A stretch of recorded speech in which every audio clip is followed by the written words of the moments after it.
Assalamualaikum warahmatullahi wabarakatuh. Assalamualaikum warahmatullahi wabarakatuh. Kembali di Bincang Lisan, bahagia kami dapat kembali menyapa Sobat Lisan di mana saja berada. Kali ini kita ditemani oleh guru kita, Ustadz Mukti Al-Mansur.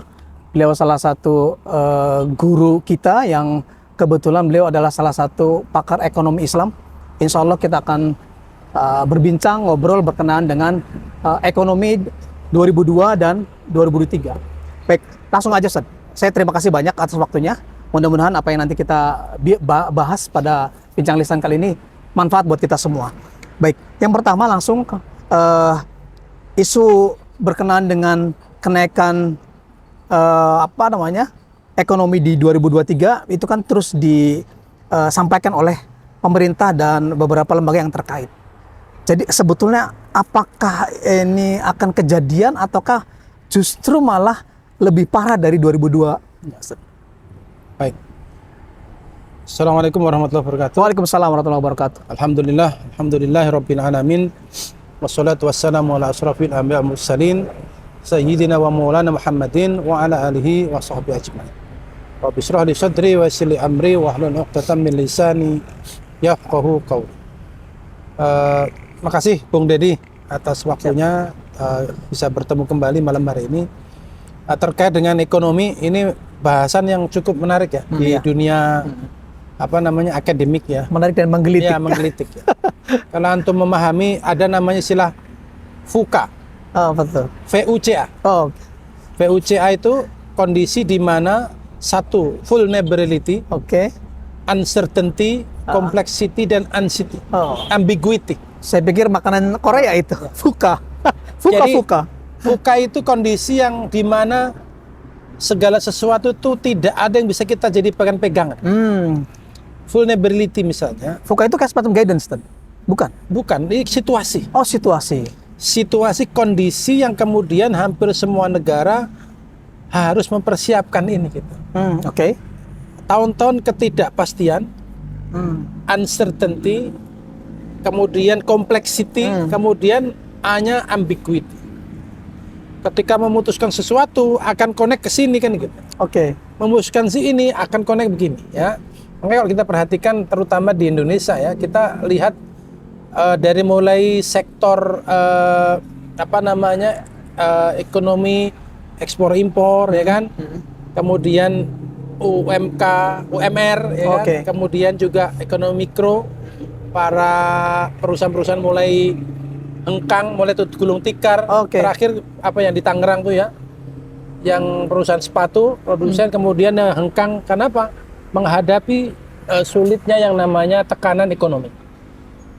Maka kalau antum memahami yang namanya ekonomi itu ada dua hal, ekonomi mikro sama ekonomi makro. Nah, saya bahas dikit ya ekonomi makro. Ekonomi makro ini adalah ukuran ya terhadap sebuah negara, apakah dia memiliki tumbuh dan tidak tumbuhnya sebuah ekonomi ya. Jadi misalnya Indonesia ini diklaim kurang lebih memiliki pertumbuhan 5,2-5,3%. Artinya apa? Itu harapannya sebut. Reality. 2022. 2022 kemarin tercapai. Year dia ya mengklaimnya begitu. Ya antum bisa rasakan apakah memang tumbuh atau enggak ekonomi antum. 25% itu artinya tahun lalu segini, tahun ini segini. Dibandingkan naik 5%. Apa yang diukur 5% itu? Ya kita sebut aja lah. Disebutnya itu gross domestic bruto atau GDP. Itu ukuran umum. Dari mana tuh diukur? Satu, dari konsumsi masyarakat. Atau kita kalau rumuskan tuh C. C berarti consumption. Yang kedua adalah yang disebut dengan government spending. Ini ekonomi tumbuh, itu penyebabnya ini consumption masyarakat. Yang kedua spending negara. Consumption itu kayak daya beli. Pengeluaran masyarakat ya beli cilok, beli. Iya, daya beli bukan? Daya beli, Oh, bukan iya, daya siap. beli. Pengeluaran masyarakat untuk konsumsinya dia. Oh, oke. Antum beli sepatu, beli baju itu diukur oleh negara. Jadi C sama G. Yang ketiga ini I, investment. Berapa banyak investasi di negara ini kan gitu. Makanya kan sering antum dengar ya, come to my country, invest gitu. Karena emang untuk dalam rangka menggenjot pertumbuhan ekonomi. Dan terakhir adalah net ekspor versus impor. Oke. Kalau kita punya ekspor lebih tinggi, maka mendorong terjadinya positif growth ekonomi. Oke. Menurut para Ahli ekonomi. iya, tahun ini akhir tahun Indonesia disebutnya growth ekonominya 5%. Akhir tahun 2022. Iya. Oke. Ya, jadi kuartal 3 lalu kuartal 4. Meskipun kuartal 4-nya year on year-nya agak turun ya, tetapi kita mengklaim mereka mengatakan bahwa Indonesia masih tumbuh, dan itu kalau diukur dibandingkan negara-negara ASEAN maupun negara-negara Asia dunia ya termasuk bagus tuh negara kita ini. Gitu. Menurut ukuran itu. Itu klaim apa reality? Ya reality ukuran mereka ya. Oh, oke. Hasil ukurannya. Artinya berarti masyarakat ada konsumsi, kemudian negara memiliki kemampuan spending, lalu ada investasi, kemudian ada ekspornya lebih banyak dari impornya kan begitu. Oke. Cuman kita lihat dah. Oke. Antum sekarang lihat realitanya kan gitu. Bagaimana ceritanya konsumsi itu bisa naik? Kalau menurut saya tidak naik, biasa-biasa saja. Di compare dengan tahun lalu, konsumsi kita tuh nggak banyak. Antum lebih banyak konsumsi tahun lalu kan? Nggak. Biasa saja kan? Ya beri segitu-gitu aja. Malah banyak mall yang tutup semenjak COVID itu saya lihat aktivitas modern di perdagangan modern itu udah sepi banget. Berapa banyak mall yang tutup? Iya, betul. Atau tidak ada pembelian dari masyarakat. Oh, pindah ke online. Online juga nggak banyak sekarang. Iya, betul. Biasa saja, nggak banyak. Biasa saja ya. Nggak semasif dulu ya. Artinya berarti C ini konstan. Ya kan? Nggak banyak, pengeluaran nggak banyak. Konstan itu podoai. Podoai gitu. Podoai. Oke. Bukan podomoro ya? Yang kedua G. Government spending. Justru banyak perampingan. Oke, efisiensi. Iya. Ada BRIN, ada ini kan. Betul. Apa lebih banyak bayar pegawai? Enggak. Biasa-biasa saja. Mereka juga bahkan pegawai negeri segitu-gitu aja. Artinya C dan G ini nggak banyak bergerak. Oke. Berarti tinggal dua nih. Ekspor versus impor atau investment. Nah, ekspor impor saya lihat biasa saja.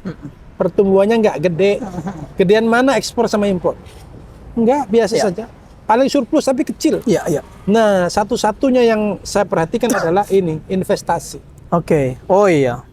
Jadi seolah-olah besar, ada spending, ada kegiatan, tapi mengkerucut di investasi saja. Ingat, Pak. Ya. Membangun bandara, membangun pelabuhan, membangun banyak sekali jalan raya. Tetapi apakah ini kemudian terpakai? Iya. Mengucurkan nilai ekonomi atau tidak? Ini pertanyaannya. Membangun monorail, membangun LRT, membangun kereta cepat. Semuanya di spending. Seolah-olah ada pertumbuhan ekonomi. Betul. Tapi apakah kemudian mengucur ke konsumsi? Enggak. Iya, enggak ada. Government juga enggak. Jadi artinya ini cukup luar biasa nih. Fundamental kita ini agak betul-betul problem. Kalau sampai investasi ini tidak menghasilkan nilai yang cukup untuk membayar, lalu investasi dari mana? Iya. Jadi pertumbuhan ekonomi itu tidak peduli hutang atau enggak. Itu problemnya. Paham maksudnya? Paham. Antum orang kaya nih. Amin. Masya Allah. Rumah gede. Amin. Nggak peduli kan orang dia utang atau nggak utang. Seolah-olah memang kaya. Yang penting gaya dulu dah. Betul. Itulah negara kita. Oke. Paham. Wah, seolah-olah pertumbuhan ekonomi. Nggak peduli, ternyata utangnya membumbung. Betul. Mirip seperti buah kedondong.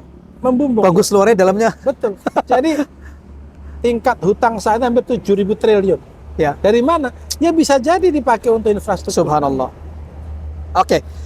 Itu berkenaan dengan isu yang kaitannya dengan ekonomi 2022 dan sampai 2023. Ini ada dua pertanyaan yang agak berkaitan. Jadi penyebab kemerosotan ini, dan yang kedua adalah tolak ukur naik dan turun ekonomi dari sisi mana yang memang bisa kita lihat? Iya. Tadi saya jelasin ya. Jadi Ya, itu tadi udah disinggung. Itu disinggung ya. Jadi artinya gini. Lalu bagaimana dengan 2023? Kan Yes. gitu ya. Kalau 2022 saya lihat begini. 2023 ini lebih uncertainty-nya lebih tinggi tadi ya. Bukan unpredictable. Kan VUCA tadi. Oh iya, betul. Uncertainty, Iya. complexity, ambiguity. Ini akan mendera kita nih tahun ini nih. Oke. Satu, kenapa? Ada faktor persiapan pergantian politik. Ini tahun politik yang dahsyat ini. Betul, betul. Yang kedua, tekanan terhadap internasional terhadap kita menjadi perhatian luar biasa. Ini perlu diperhatikan. Ya. Yang ketiga, banyak negara-negara yang memiliki investasi di Indonesia itu dia mau mengamankan Betul, betul. investasinya. Ya, Dia nggak ya. mau kolaps juga toh. Betul. Seperti negara-negara besar ya. Ada Amerika, ada China, ada Eropa, Uni Eropa, Rusia kan gitu. Mereka Oh iya, betul. pengen mengamankan aset-aset. Jadi negeri ini negeri yang betul-betul sedang Dilanda, watch, jadi diperhatikan betul gitu, dipelototin lah. dipelototin ya, sehingga apa yang terjadi pergantian politik ini akan memunculkan asumsi-asumsi ekonomi. Sebetulnya kalau untuk hari ini kan kebijakan UMR ya. Iya. Apakah itu pengaruh bahwa beberapa perusahaan yang ada di Indonesia itu Oh iya, pengaruh jadi juga ternyata pengaruh ya? sekali. Antum bisa bayangkan UMK paling tinggi itu di seputaran Bekasi sampai Karawang. Ya, Jababeka itu Itu paling gede tuh. paling gede itu. Jadi mereka tuh bisa sampai memberikan dampak terhadap kinerja perusahaan itu signifikan terhadap biaya namanya base cost. Ya. Base cost itu untuk memproduksi produk itu kan butuh raw material, lalu Iya, butuh betul. tenaga kerja, Nah, kerja. lalu butuh investasi yang Iya, betul. ketika dinetkan itu pertumbuhannya luar biasa. Bahkan ini menjadi tekanan. Maka banyak para pabrik-pabrik yang besar-besar itu melakukan efisiensi. Oke. Salah satu cara efisiensi itu adalah pengurangan tenaga kerja digantikan dengan otomasi. Ini dahsyat juga ini. Oh iya, betul. Otomasi ini kalau sekarang namanya IoT, Internet of Things 5.0. Ini dahsyat ini. Kalau nggak segera kita sikapi dengan benar, Iya. akan memunculkan kontradikti ya. Satu pengen efisien, tapi yang kedua faktor ekonomi kan gitu.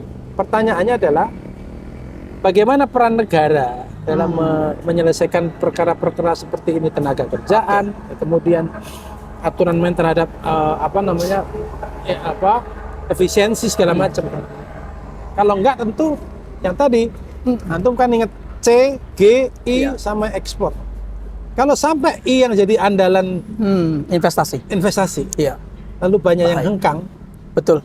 ya, maka akan runtuh ini. Akan runtuh ini karena consumption kita juga nggak akan bisa dipaksain. Masyarakat ya gajinya segitu-gitu Iya, aja betul. kan. Itu memang bisa beli lebih dari kemampuan kan enggak. Iya. Dan segitu-gitu aja juga. Kantung kalau lihat jalan-jalan kan juga enggak sedahsyat sampai licin kan enggak. Semuanya lubang-lubang, artinya kita nggak ada duit nih untuk perbaiki. Sama aja ibaratnya. Pajak juga nggak cukup untuk. Kalau nanti kita bahas struktur APBN lebih parah lagi tuh, lebih complicated lagi. Iya.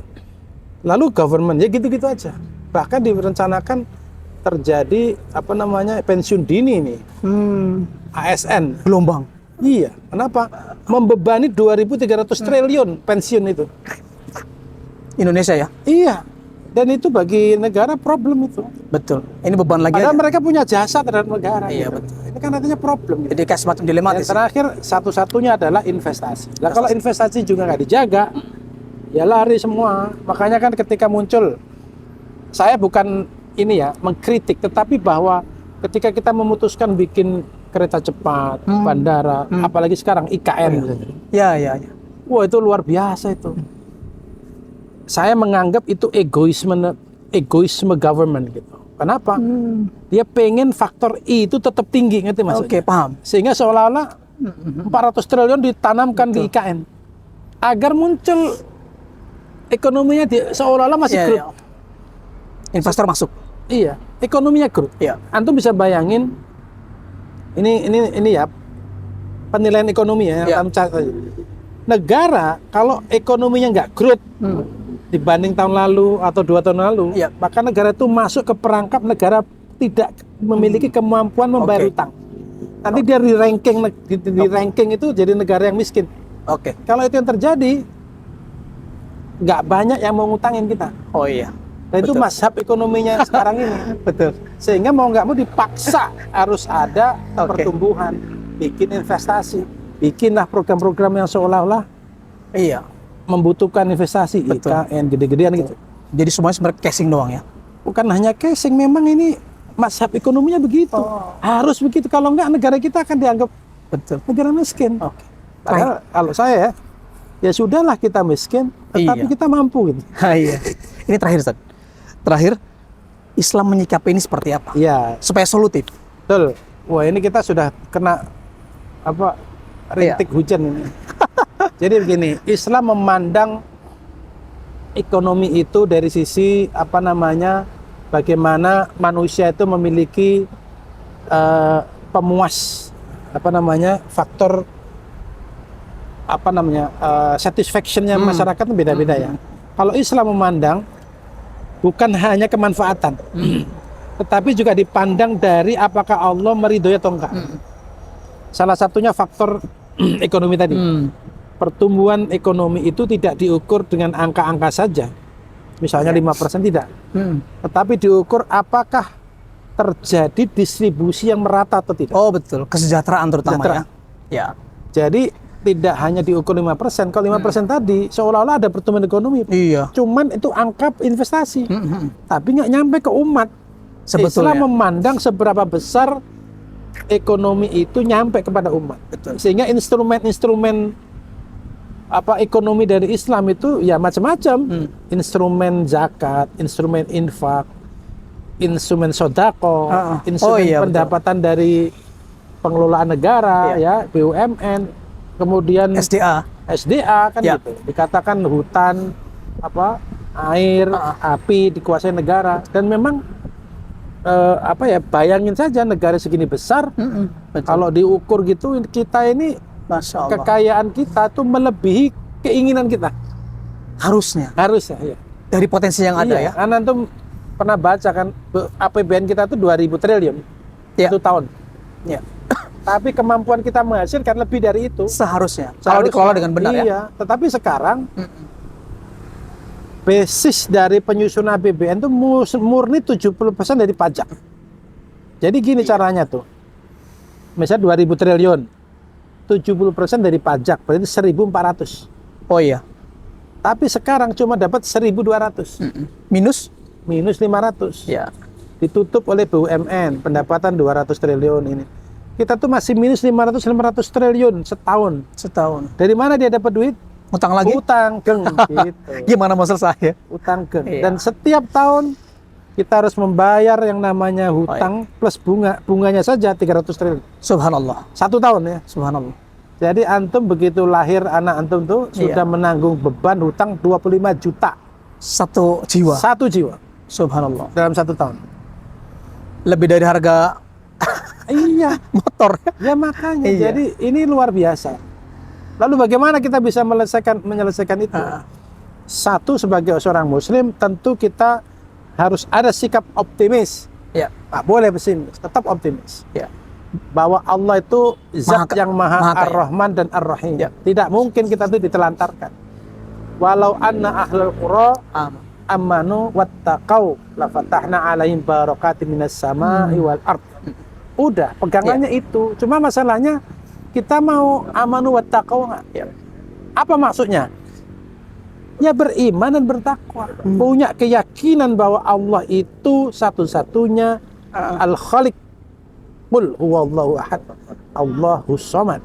Yang kedua, dia takwa. Takwa itu apa? Ikut semua perintah Allah dan Rasulnya. Ikutin semuanya. Termasuk dalam tatanan ekonomi. Oh iyalah. Hmm. Cara hidup, cara berekonomi, Bernegara, bernegara, ya kan, politik, politik, semua. semua. Oh antum bangun tidur diatur kok. Emang antum bangun tidur ngapain? Kan diatur. Bangun tidur ya bangun mandi. Iya mandi. Sholat Iya, itu iya. diatur semua. Tidak ada satu jengkal pun manusia itu tidak diatur oleh Allah. Itu yang maksudnya amanu wattaqau. Maka kalau itu yang dilakukan negara ini menjadi negara baldatun thayyibatun wa rabbun ghafur. Kalau tidak, kalau alam bisawab. Tadi FUKA tadi. Oh ya. Vulnerability, uncertainty, complexity, dan ambiguity. Makin kesini makin ambiguity. Tapi seorang muslim jangan terjebak dengan itu. Oke. Tetap ya ayyuhalladzina amanu taqullah wal tangdur nafsun ma qaddamat lighad. Tetap persiapkan hari esok yang terbaik. Amin. Amin. Ustaz, jazakallahu khairan katsiran. Alhamdulillah berkenaan dengan isu tentang ekonomi 2002 dan 2003 sebetulnya ini sangat fundamental dan sangat paradigmatik penyelesaiannya. Jadi sebetulnya Islam sudah menawarkan semua itu. Maka ketika kita memiliki keyakinan bahwa semuanya sudah disiapkan oleh Allah SWT melalui Nabi Muhammad SAW dengan sistem kehidupan yang luar biasa itu, maka insya Allah itu menjadi solusi. Demikian Bincang Lisan pada kesempatan kali ini. Assalamualaikum warahmatullahi wabarakatuh. Waalaikumsalam warahmatullahi wabarakatuh.